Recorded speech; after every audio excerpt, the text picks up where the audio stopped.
ফরিদপুরের ভাঙ্গা উপজেলায় বিপুল পরিমাণ হাতবোমা, বোতল বোমা, গান পাউডার, ককটেল ও ককটেল তৈরির সরঞ্জাম সহ ৩ যুবককে গ্রেপ্তার করেছে পুলিশ। বুধবার দুপুরে উপজেলার আজিমনগর ইউনিয়নের ব্রাহ্মণপাড়া গ্রামের প্রবাসী টিটু সর্দারের বাড়ি থেকে তাদের আটক করা হয়। অভিযুক্তরা ১৩ তারিখ আওয়ামী লীগের ঘোষিত লকডাউনের নাশকতা করার পরিকল্পনা নিয়েছিল বলে প্রাথমিকভাবে ধারণা করছে প্রশাসন।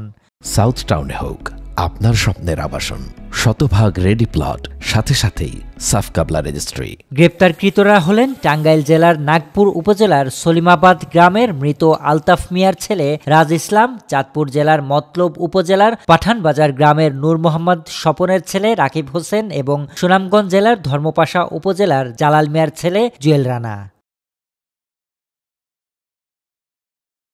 স্থানীয় সূত্রে জানা যায়, কার্যক্রম নিষিদ্ধ সংগঠনের ডাকা ১৩ নভেম্বরের লকডাউনের নাশকতা তৈরির উদ্দেশ্যে একটি কুচক্রী মহল এই ৩ যুবককে ব্যবহার করছিল।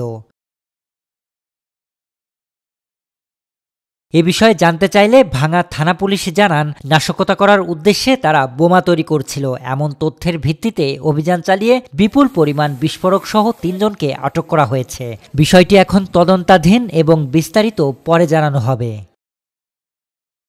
নিউজ ডেস্ক, বাংলাদেশের খবর।